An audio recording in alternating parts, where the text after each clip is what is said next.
Good evening class. आज हम geography पढ़ेंगे। आज ज्योग्राफी में हम जानेंगे कि सूर्य के एकदम केंद्र की भाग क्या कहलाती है, उसके ऊपर वाली परत क्या कहलाती है, उसके ऊपर वाली परत क्या कहलाती है, और उसके भी ऊपर वाली परत क्या कहलाती है, और उसके भी ऊपर वाली परत क्या कहलाती है, इसको हम देख पाते हैं।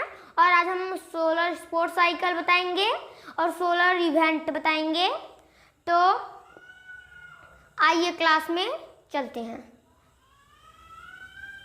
तो देखिए, मान लीजिए ये है सूर्य। क्या है सूर्य? देखिए, जैसे सूर्य का हम इतना भाग ले लेते हैं, इतना भाग निकाल लेते हैं,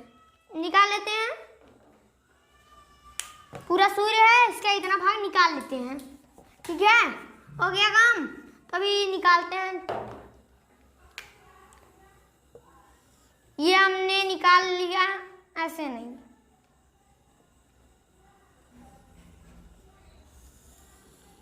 ये हमने निकाल लिया,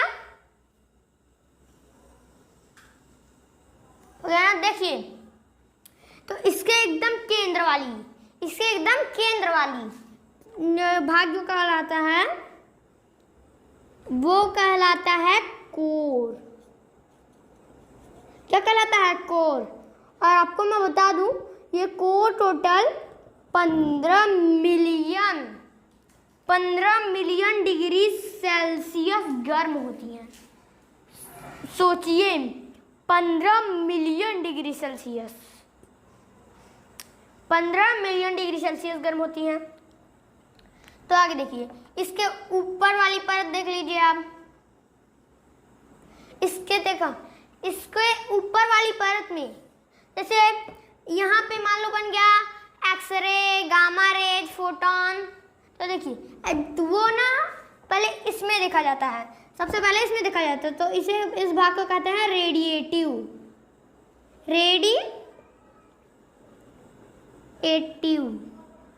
कहता है रेडिएटिव। इसमें एक्सरे पाया जाता है, गामा रेज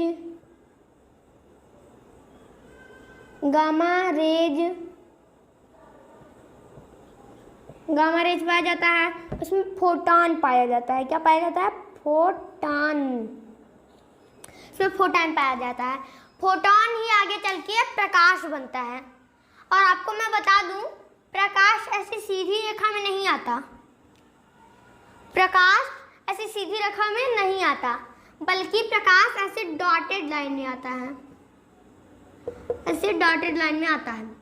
सीधी रेखा में नहीं आता। ये जो सीधी रेखा है ना, इसमें नहीं आता, इसमें आता है। जो है कि बिंदु बिंदु टाइप में थोड़ा आता है, सीधी रेखा में नहीं आता। तो ठीक है, यही फोटॉन है। ये जो होता है, ये जो है ना, ये फोटॉन है। तो आगे देखिए, फोटॉन इसमें हो गया। फोटॉन आगे चल के क्या बन जाता है? प्रकाश। तो इसके ऊपर वाली जो परत होती है ना, ये होती है कन्वेक्टिव।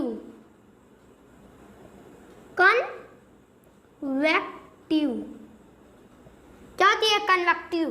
जो कन्वेक्टिव होता है ना, कन्वेक्टिव में हाइड्रोजन के सेल पाए जाते हैं। क्या पाए जाते हैं? हाइड्रोजन के सेल। एग्जाम में पूछेगा कि हाइड्रोजन के सेल किस तरफ बड़े होते हैं। तो मैं आपको बता दूं, हाइड्रोजन के सेल जो होते हैं वो कोर की तरफ बड़े होते हैं। किसकी तरफ? कोर की तरफ चाहते हैं, बड़े होते हैं। देखिए, हाइड्रोजन सेल किसके बने होते हैं? ये हाइड्रोजन की। तो जब कभी कभी इसमें ज़्यादा ताप बढ़ने लगता है, प्लाज्मा स्टेज में ज़्यादा ताप बढ़ने लगता है। देखो, जैसे इसको कोई कंट्रोल तो कर नहीं रहा, ज़्यादा ताप बढ़ने लगता है तो इसमें से जो प्लाज्मा निकलने लगता है। क्या करने लगता है? निकलने लगता है। क्या करने लगता है? निकलने लगता है। तो देखिए, जब निकलने लगता है तो कुछ 7,000 डिग्री सेल्सियस होते हैं, वो इन हाइड्रोजन की सेल को फाड़ते हुए निकल जाते हैं। कितने डिग्री सेल्सियस को होते हैं? 60,000 डिग्री सेल्सियस, 60,000 डिग्री सेल्सियस। लेकिन कुछ होते हैं जो ठंडा हो जाते हैं, पृथ्वी तक आते आते ये भी ठंडा हो जाता है। तो कुछ ना 4,000 डिग्री सेल्सियस होते हैं, 4,000 डिग्री सेल्सियस। जब 4,000 डिग्री सेल्सियस होता है तो सूर्य उन्हें खींच लेता है अपनी तरफ, तो सूर्य उन्हें वापस अपनी तरफ खींच लेता है, ठीक है। तो जब ये जाता है ना, जब ये जाता है 4,000 डिग्री सेल्सियस जाता है, तब इसे कहते हैं अरोरा। क्या कहते हैं? अरोरा, अरोरा। तो मान लीजिए ये पृथ्वी है, पृथ्वी है और ये आ रहा है। मान लीजिए पृथ्वी के अंदर गुरुत्वाकर्षण बल है, जब वो आएगा तो पृथ्वी अपने गुरुत्वाकर्षण बल से उसको खींच लेगा या नहीं खींच लेगा? खींच लेगा। जब ये खींच लेगा तो जमीन पे तो वो आएगा और हम लोग मर सकते हैं, उससे मर जाए। 7,000 डिग्री सेल्सियस है, मर तो जाएंगे ही। 100 डिग्री सेल्सियस में पानी को भाप बना देता है, बताइए आप ही। हो गया। लेकिन जब वो पृथ्वी जब बुलाता है ना, तो भगवान अच्छा करे कि वो हमको वायुमंडल दे दिए। क्या दे दिए? वायुमंडल, वायुमंडल दे दिए। जो ये वायुमंडल है वो इनको ना फेंक देता है, तो ये दो भागों में फेंकता है। जब नीचे फेंकता है तो इसे कहते हैं ऑस्ट्रियोलिस,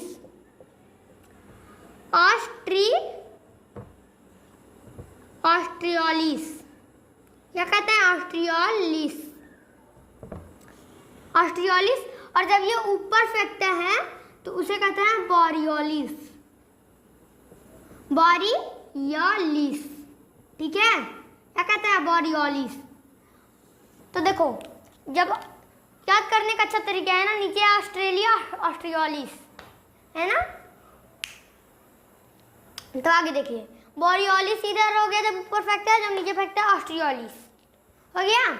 वायुमंडल ना बहुत अच्छा है, फेंक देता है। उल्का पिंड आते हैं ना, उनको भी जला देता है, वो बहुत अच्छा है वायुमंडल, ठीक है।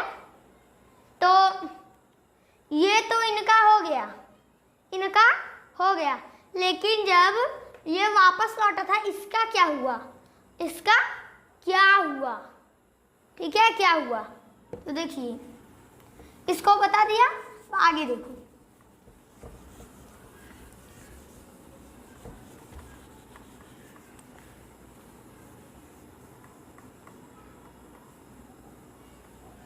तो देखो, जब ये वापस लौटा ना, तो देखिए इसकी रोशनी कम होती है, ये कम ताप में होता है, 15 डिग्री सेल्सियस होता है, ये कम ताप पे होता है। ये 6,000 डिग्री सेल्सियस है ना ऊपर वाला, तो ये कम ताप होता है, ये ज़्यादा ताप होता है। तो कम ताप में, सॉरी, ज़्यादा ताप में कम ताप थोड़ा धुंधला सा दिखने लगता है, धुंधला सा। तो यहाँ पे ना वो काला सा कुछ बन जाता है, काला सा बन जाता है, जिसे कहते हैं सोलर स्पॉट साइकिल। क्या कहते हैं? Solar spot cycle, solar spot cycle, ठीक है। थोड़ा ये एकदम काला नहीं होता है, काला नहीं होता है, ये काला नहीं होता है, लेकिन ये धुंधला होता है। देख लीजिए, आप ही देख लीजिए, जैसे कुछ रोशनी है, ज़्यादा रोशनी है और उसके बगल में कुछ कम रोशनी रखिए, तो वो जो जिससे कम रोशनी है वो थोड़ा काला काला सा दिखने लगता है, जबकि वो काला नहीं होता है, तो वो धुंधला सा दिखने लगता है। तो हो गया, कहता है सोलर स्पॉट साइकिल, ठीक है। तो आपको पता है ये सोलर स्पॉट साइकिल जो है ना, 11 साल में सिर्फ एक बार होता है, 11 साल में सिर्फ एक बार। कौन सा? 11 साल में सिर्फ एक बार। तो अभी जो चल रहा है, 24वां चल रहा है। क्या, कौन सा चल रहा है? 24वां चल रहा है। 24वां पार करने वाले हैं हम लोग। 24वां क्या करने वाले हैं? पार करने वाले हैं। क्या करने वाले हैं? पार करने वाले। 24वां चल रहा है, 24वां पार भी करने वाले हैं, 25वां आने वाला है। तो देखिए, जब ये सोलर स्पॉट 100 हो जाएंगे। कितने हो जाएंगे? 100। जब 100 सोलर स्पोर्ट्स साइकिल हो जाएंगे तब आ जाएगा आपका एक सोलर इवेंट। सोलर इवेंट क्या हो जाएगा? Solar event. सोलर इवेंट हो जाएगा। तो देखिए एक जो होता है वो 100 साल में होता है। सॉरी, एक जो सोलर स्पॉट साइकिल होता है वो होता है आपका टोटल 11 साल में। कितने साल में? 11 year is equal to 1 solar sport cycle. Solar sport cycle 11 साल में एक सोलर स्पोर्ट साइकिल होता है।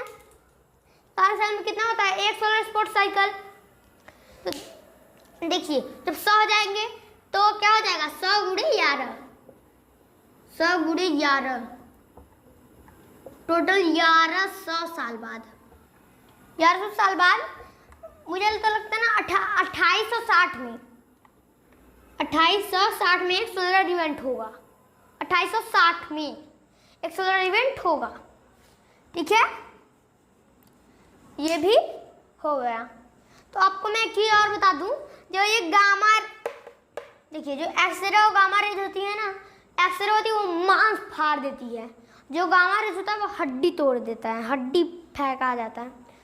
तो देखिए इनका हाइड्रोजन की सेल का धन्यवाद करो, क्योंकि ये जो एक्सरे होती है इनको कम कर देता है। वरना ना कि फोटान के साथ प्रकाश के साथ साथ वो दोनों आती है लेकिन बहुत कम होती है, इसलिए हमारे ऊपर कोई असर ही नहीं पड़ता, कोई असर ही नहीं पड़ता। अब क्यों नहीं असर पड़ता ये विज्ञान के पाठ में आपको पढ़ाऊंगा। अभी यहाँ पे देखिए तो असर नहीं पड़ता उस पर। क्या नहीं पड़ता? असर उस पर नहीं पड़ता, क्योंकि देखिए वो बहुत कम होता है, असर इसलिए नहीं पड़ेगा। डन। तो ये चीज हो गई। आज की क्लास यहीं पे खत्म होती है। धन्यवाद।